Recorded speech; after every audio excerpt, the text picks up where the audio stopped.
Welcome to the intersection of technology, cybersecurity, and society. Welcome to ITSP Magazine. You're listening to a new Securing Bridges podcast.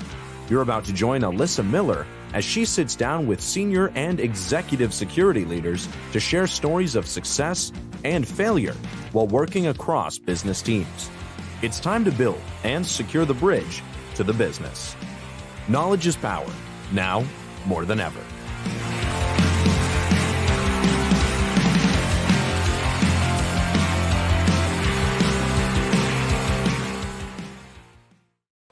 All right, everybody, we're here.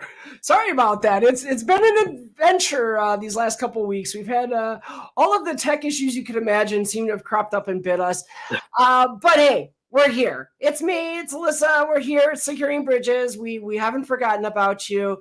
So the fun of doing a live show. For those of you that were on last week, first of all, just a quick heads up. You saw, lots of struggles with audio last week.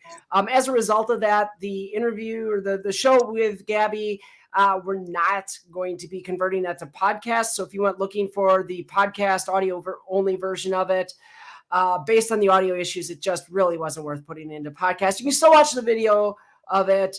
We're going to work on trying to have Gabby come back and join us again, maybe in a couple weeks or something. But like I said, live TV, it's a whole different ballgame. This isn't just your simple podcast anymore. So we're back. It's another week. We've got another episode, another amazing guest. Every week is an amazing guest here on Securing Bridges. I swear to God, we have had some incredible folks. And yet again, nothing's different this week. It's yet another amazing guest. I'm really excited to welcome today. It's Chuck Brooks. Chuck, how are you? I'm doing great. How about yourself? I'm doing wonderful. We had a little bit of a scare there coming into this with some tech issues, but we got everything resolved. We're going good. And Frank's already giving us trash in the, because we started at 4:04, so we're already getting crap for that. I love it. Oh, yeah. Thanks, Frank. Love you. Glad to see you out there. So, Chuck, welcome to the show. First of all, I just want to turn it over to you in a minute just to give us a little intro. Tell the folks out there a little bit about yourself, who you are, what you've been up to. Sure. Yeah, I'm originally from Chicago, but I moved out to Washington many years ago and first served in the government on the Hill for the late Senator Inspector in technology issues. Later became one of the first people hired at the Department of Homeland Security, where I worked in the Science and Technology Directorate. And then I went on to industry, where I worked several years for some giants like Xerox and General Dynamics and cybersecurity and emerging technologies. And now I have my own company, and I also teach at Georgetown University, cybersecurity risk management and also applied intelligence, in a nutshell. That's a very succinct nutshell. I love it. Awesome. So, the whole thing with Securing Bridges is really we love to identify and talk about those key ways that we're trying to connect cybersecurity to the non-cyber security folks, right? We're always trying to build those bridges. And, one of the things I know that was really intriguing to me is the work that you're doing at Georgetown University. You'd mentioned, a little bit about your focus on, the cybersecurity risk side of things in particular. And I would love to hear a little bit more kind of what does that even look like in an academic sense as you're working with students who are presumably trying to get into a cybersecurity role.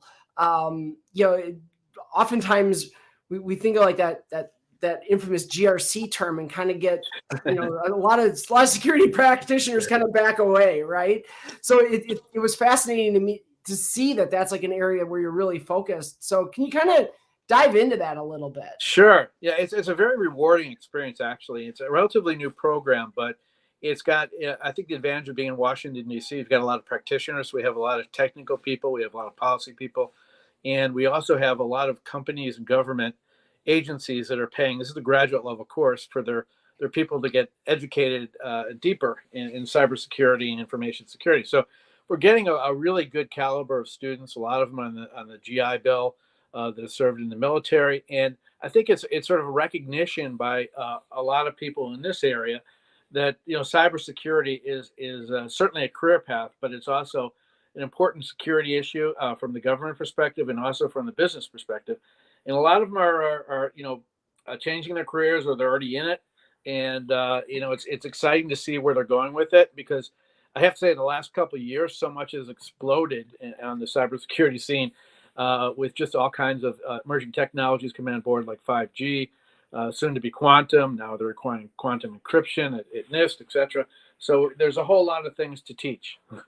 So it's very exciting. So you mentioned quantum computing. That's kind of interesting to me too, right? Because I think there's a lot of buzz in the industry about it. And generally in cybersecurity, when we hear a lot of buzz, we get skeptical, right? Because and I know that you touch on in your profile, you talk, the work you're doing around blockchain, and that's one of those, right? How many cybersecurity companies jumped on the word blockchain and put that just everywhere they could figure it out? And now we're seeing some of the same with quantum computing. So it's interesting to hear you say that that's something that really is on the horizon. How do you see that coming to play, and when? I mean, well, I think when you're looking at quantum, you're looking at quantum technologies. So you have a lot of different things. Quantum computing is a little way off, probably closer than we think now. I used to think it was 20, 30 years off, but now they're making some material gains with new, with silicon and other things that are pretty interesting, and a lot of research is going into it. But there's quantum sensing, we use in MRIs. We use that already. Quantum encryption, which is now, as I just started to mention, that NIST just developed requirements that there be quantum encryption on algorithms that are being used by the Department of Defense and other agencies. So, those technologies that are nearby, we've shown some in quantum entanglement already. I mean, it's a complicated area because you're really talking about physics more than you're talking about anything else. But that part is here. So, I mean, quantum is going to be a long time in coming until I think we have enough ability to say that we could, decrypt billions and trillions of files or data immediately. But we're getting to that era, and we also have to recognize that China is putting a ton of money into this, billions of dollars, and they may have a lead on us. So, we have no choice. So if you look at it from a security perspective, you need to invest and find out what's happening. And I think what we're finding out now in our computational era is that what we thought was impossible a decade ago is doable. So, you're right about the buzz. It's not here yet. Everything is, not quantum yet. Everything is not zero trust yet either. But they're sort of goals, and you have to, achieve those goals step by step. So if I'm thinking like from a cybersecurity executive, whether CISO or someone high up in a senior role in a cybersecurity structure, how would you go about even talking about this quantum world to, say, your executives, your peers, the CEO, and whatever, who are hearing all this and really just kind of wondering, where do we go with this? How do I, what should we care about? If you're that CISO, I mean, what are the things that you're focused on talking to them about? Sure. Well, I mean, that would be included, but it wouldn't be a priority. I think the first thing, it goes back to risk management. If you're a business, particularly, you're targeted or potentially targeted, and there are a lot of immediate threats that don't involve a lot of complicated technologies. Phishing is still the number one way to get into a business. It happens every day. It's just fooling you. And the problem now is that a lot of it's being automated, thanks to machine learning and artificial intelligence, with other technologies that have made things easier for the attackers. So there's a lot of things there to consider. But, I'd go back to, okay, you need to have a risk management plan. You need to have a strategy. The first thing you need to do as a business is know where your vulnerabilities are. What data you want to protect? Do you need to segment it? Do you need to encrypt it? Do you have firewalls? Are your employees, which employees have access? There's so many things to consider if you're talking to the C-suite. And fortunately, I think there's more inroads now than there was a few years ago, largely because so many businesses have got hit. And that's mainly because of ransomware, because the bad guys figured out they can make money on this pretty quickly with cryptocurrency. So, I think there's a new sort of awareness out there that we need to take advantage of. And by no means is it really enough right now. There's so many businesses, particularly small businesses, have no idea of just basic cyber hygiene. And what you just said is, what do you tell the people you're working for? The first thing is that, know your attack surface, know you're at risk, and know the threats. So those three things would be the first things I would tell them. And quantum would be later on. If depends what kind of company they are. Look what emerging technologies are coming online. Artificial intelligence. There's 5G. There's quantum.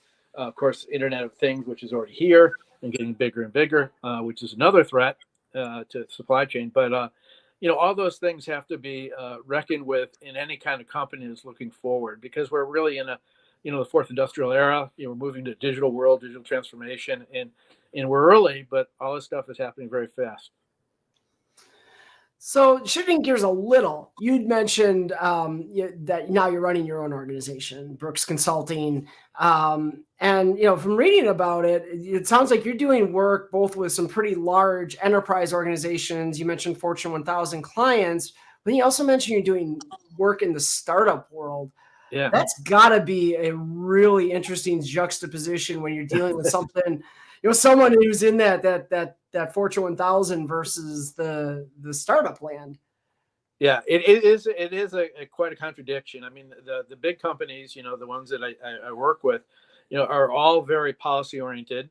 They have a lot of strata in them and bureaucracy, as they should, as they're big companies, and they have liabilities and lawyers looking at everything. The startups are just basically, okay, we got a cool technology. What do we do with it, kind of thing. So it's really more like thinking and being creative. So it's sort of a balance there, because you're reaching a great audience and you actually have established listeners and viewers with the large companies, and what you do is taken very seriously across all levels of it. But with a startup, you're really experimenting with what the future is. This is a really neat technology. I think it's got potential, and you're trying to help people too, because everyone, I think, has at one point thought about doing their own business, and it's always fun to help people that are starting out, and hopefully they make it. And you may be part of it, or you may not be part of it, but it's always good to help those that are taking the risk, because that's what we are as a entrepreneurial society anyway. And without that, we're not anything. So, so I split up my time for both of them, and it's a balance. And then of course the academia takes a good portion of it too. Oh, I don't doubt it. I mean, honestly, really cool when you can get into that startup landscape and start to really, like you were saying, you see some of the cool new technologies people are creating. You start to see some of the ways that they innovate. And I'm sure you probably see somewhere, if you're like me, look at some of the things they're creating, you're wondering, like, I don't know if there's necessarily a market here, but all right, if you want to pursue it. But I guess have you seen any growth, or what is your impression of how startups are handling the whole idea of cybersecurity? I think traditionally we think about startups and then, very early, maybe in that incubator stage or that early funding stage, security is like the farthest thing from their minds. Are you seeing that still play out, or are you starting to see those founders and maybe even their venture capitalists starting to ask more of the questions earlier on how do we start to ensure the security of our systems?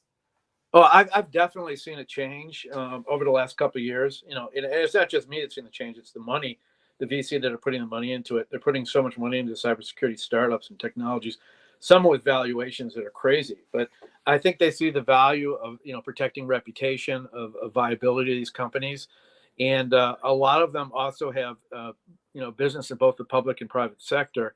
And with the public sector, dealing with government, you need certain requirements. So if they see that market as a market for them, they're going to have security elements to it. But just generally, I think that everything is so focused now with just the Ukraine-Russian war, the worry that you're going to get attacked businesses and critical infrastructure. All of a sudden, came all kinds of memos from government. So I think people can't ignore it anymore. And, I'm hoping that we continue with the investments in a lot of these startups that were really promising in the last couple of years. If the economy doesn't straighten out a little bit, it might dip. But, there's so much potential out there. And it's sort of they're forging technology, between industry and academia and government. And I think that equation works really well, the public-private sector cooperation. And I want to see more of that. And I think it's the only way that the free world is going to actually compete, against those like with China and others that are just strictly pouring it in for security advantage.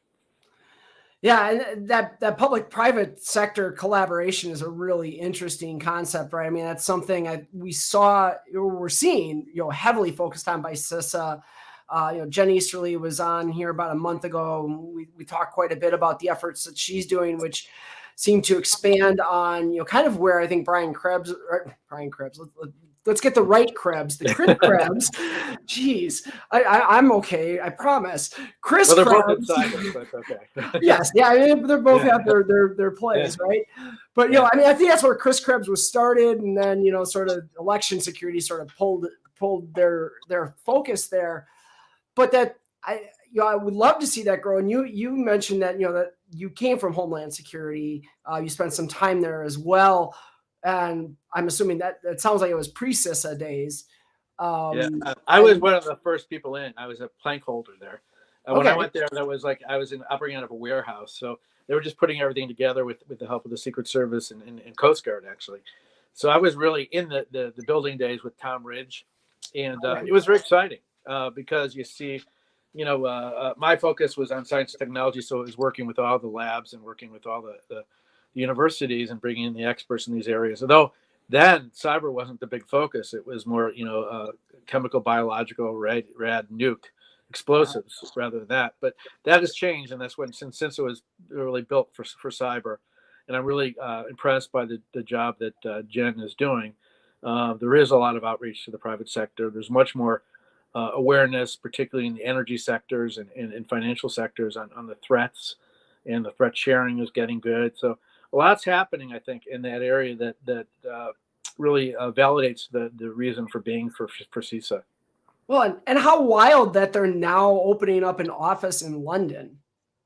Well, it's a great ally, right? It's one of our great allies. I think, the Brits, the Israelis have a lot of ingenuity they could share with us, in some other countries too, and the Canadians too.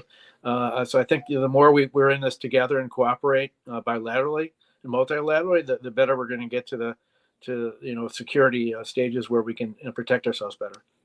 It does speak to, you mentioned being in this together. I think there is more and more, I almost feel like we're playing catch up a little bit, right? I mean, obviously the need to address these issues at a global level has existed for a long time. I mean, you think about when did we open up the internet and things went global? How long did it take us before we started actually talking to allies and maybe not even our traditional allies? I mean, we can think in terms of, the Western European nations that we're all familiar with and we work with every day. But, even some of those countries that we're not typically, maybe we're not at odds with, but we're not friends with, it's, I think there's got to be a growth in that level of collaboration.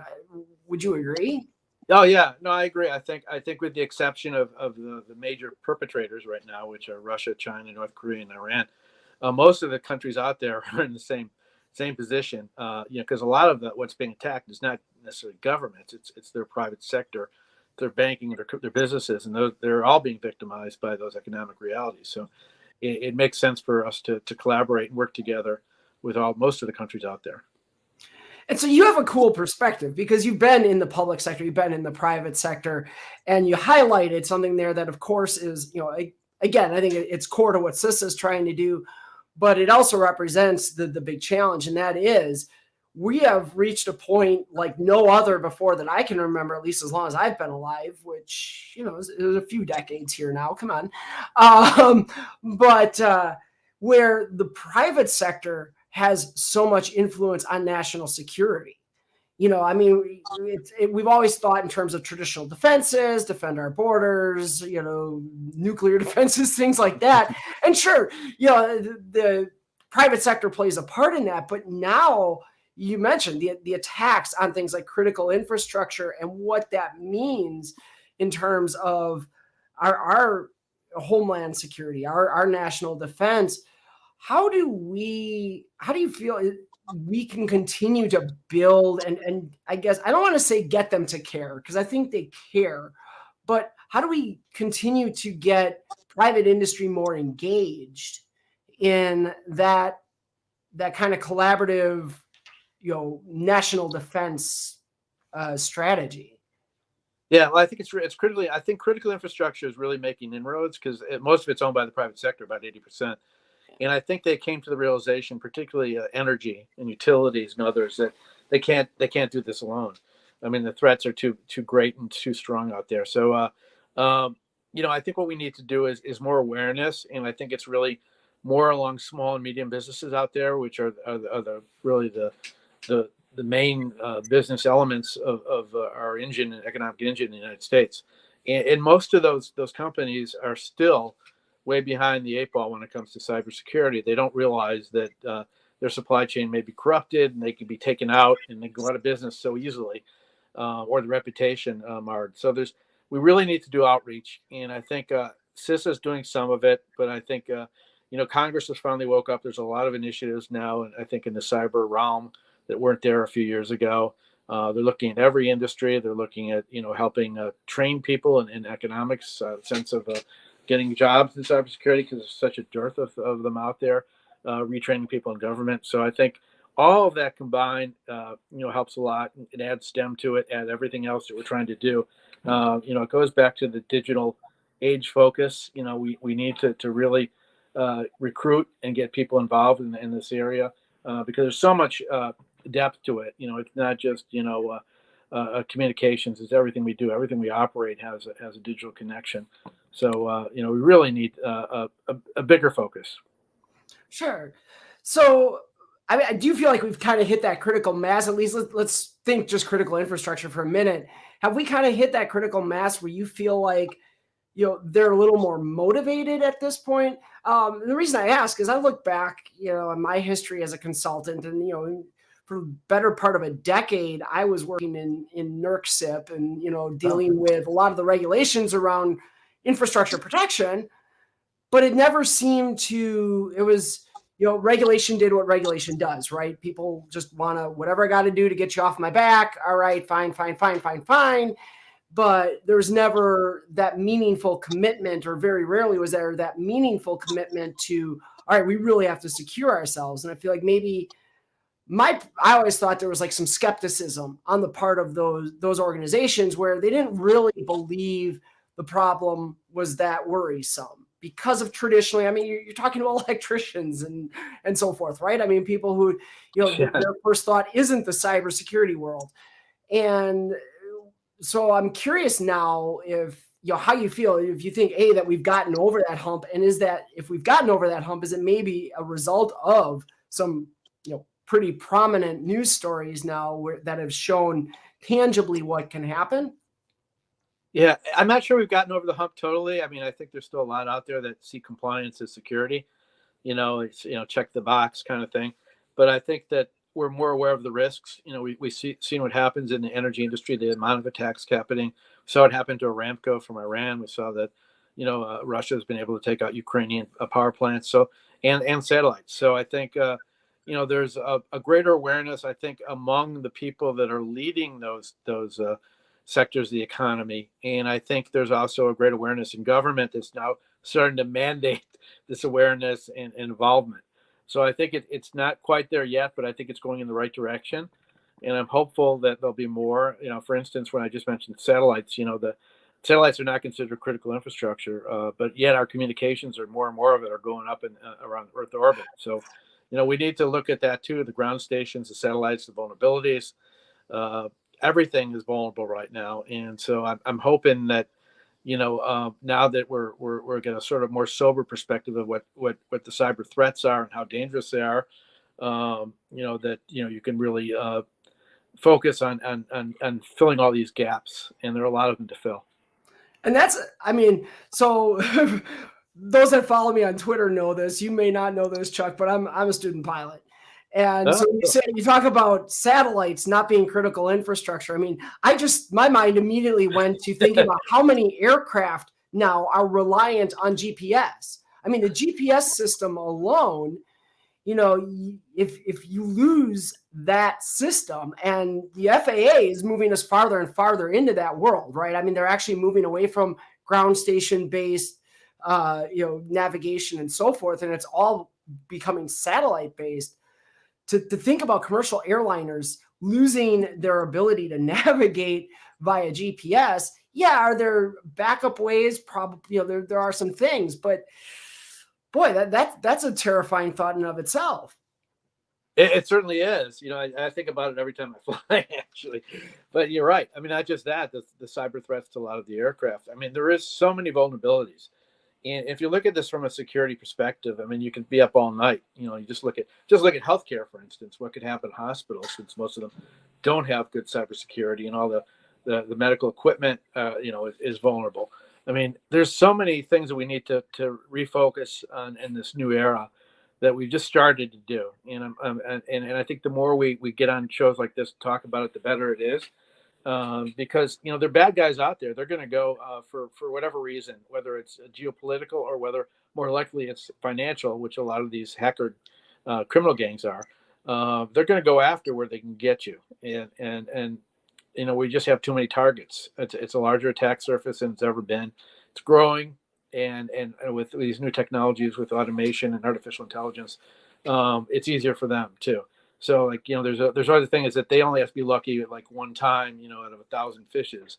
Right. You always have to be vigilant to make sure you're not the one fished. Yeah, it's one thing I've heard the term tossed around a little bit, and I'm actually surprised more people aren't drawing the parallels between a lot of these cyber attacks and terrorism, right? Like I've heard the term once or twice, cyber terrorism, and I don't feel like we need to put the word cyber in front of everything to differentiate that it's a digital attack. But I feel like a lot of this is based more in the concepts of terrorism. It's how can I put that threat out there of physical harm? I don't even have to physically harm anybody, right? Yeah. Just that threat or that fear alone allows these criminal elements to do a lot of the things that they do.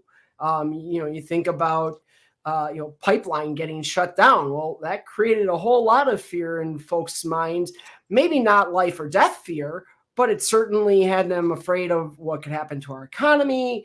And maybe there is some life and death there too if people can't get fuel and things of that nature. And so I'm a little surprised that we don't hear it addressed more in terms of a terrorism act. Yeah, I think initially, I'm sure DHS is. They're looking at, we've had a lot of attacks on water plants. They've been lone wolves, but for the most part. But we've also have attacks on state governments that have taken down Atlanta and Baltimore and other areas of Florida, smaller governments. But this is a very real threat. I just think we just sort of underplay it. And I think what happened recently, you mentioned the pipeline, Colonial Pipeline. I think that was a really good wake-up call because it really took down, like you said, for a week all the energy travel across the East Coast. We weren't sure if it was a geopolitically sponsored attack on OT. It turned out to be an IT attack, but nonetheless, we had to shut down the OT, the operational technology part of it anyway. And that's where it makes it easy for them. They could just go into almost any industrial plant and get through the IT, and then automatically you have to shut down the OT too, because you don't know if it's been cross-pollinated. So I think it was a wake-up call for us to learn that how vulnerable these infrastructures are. And, it could be much worse than it happened before, like you said. And it could be our food production. It could be water contamination. It could be our electrical grids. There's a lot of vulnerable infrastructure out there. Yeah, and you mentioned, as you were talking about that too, state and local government, who really tend to struggle, I think, more than most. In terms of dollars and cents, their budgets are so small. Having again worked in a space where I did a lot of work with those the small and mid-sized governments, that there's a challenge there too. But I'm curious. First of all, have you had the opportunity to work with some of those governments, and what do you see as kind of their biggest challenge? Yeah. Oh, I have, and I actually testified before a committee a few years ago at DHS on that, on SLED. The biggest challenge is really budget for most of them. They just don't have the budget and the resources. That is the number one thing that's changed a little because they got a lot of funding in the last federal bill. The other thing is they just don't have the expertise. You're really competing with industry and the best of government to get the best cyber out.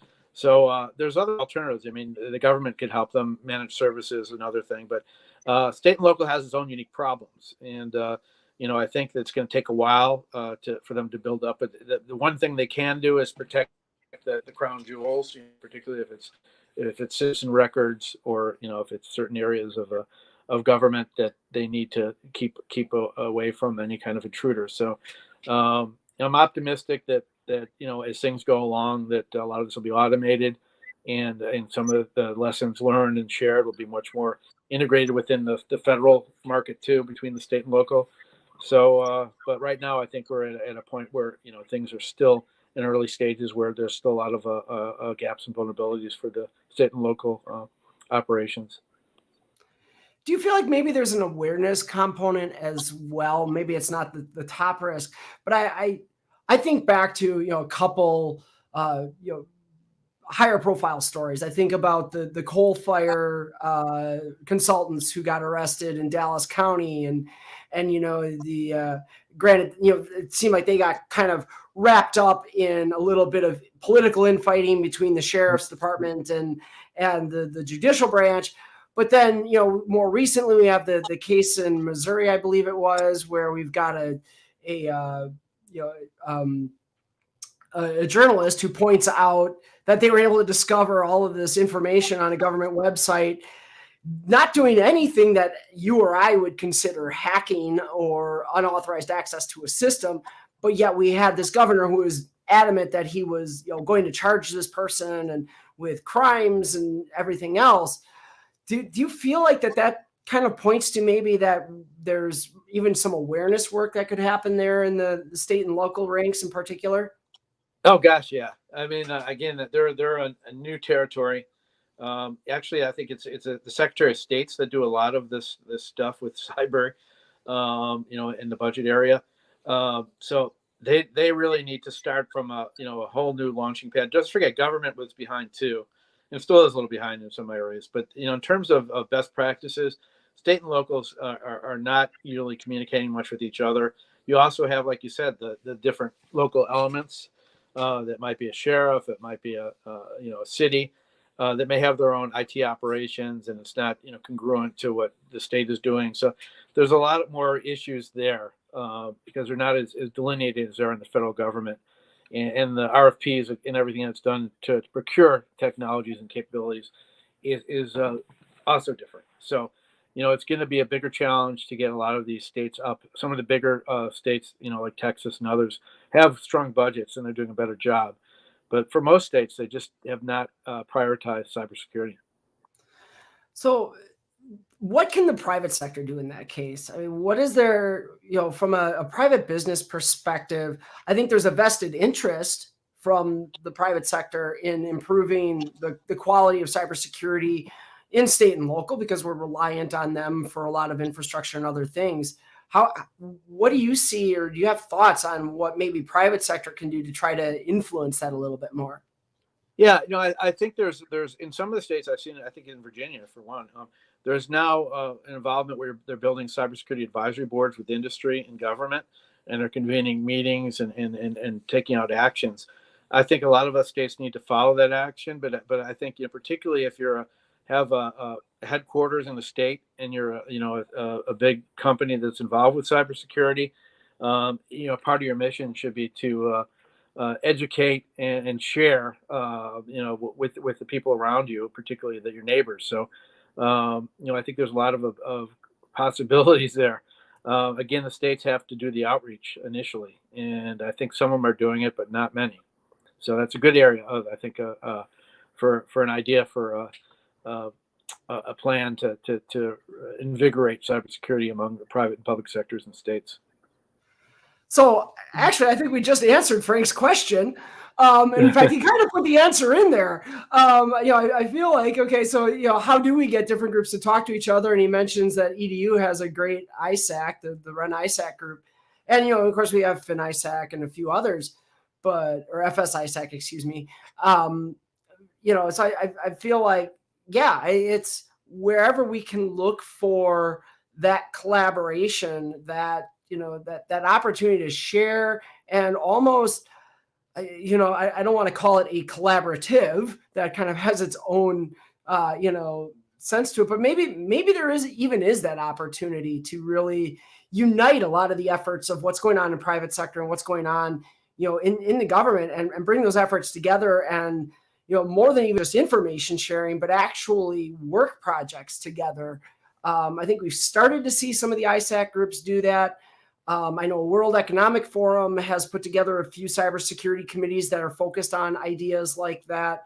I'm curious if you have other thoughts on just how we, I know you kind of covered a lot of it already, but just how do we continue to foster that communication?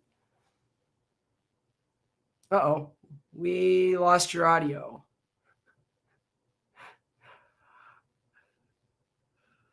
We'll see if it comes back. We may have lost it. For those of you tuning in, this is not the first time we've experienced this today.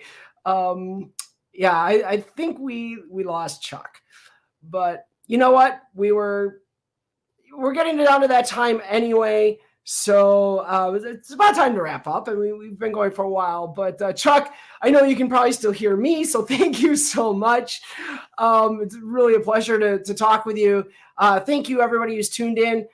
This one we will get converted to podcast in a few days. Obviously, the video is available immediately on all the channels, but check out the ITSP website if you want to get access to this episode once it's converted to that audio podcast.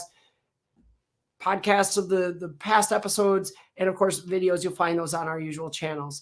So Chuck, thank you for joining us. I'm sorry about the technical challenges. Thank you everybody for joining in, and we will see you next time right here on Securing Bridges.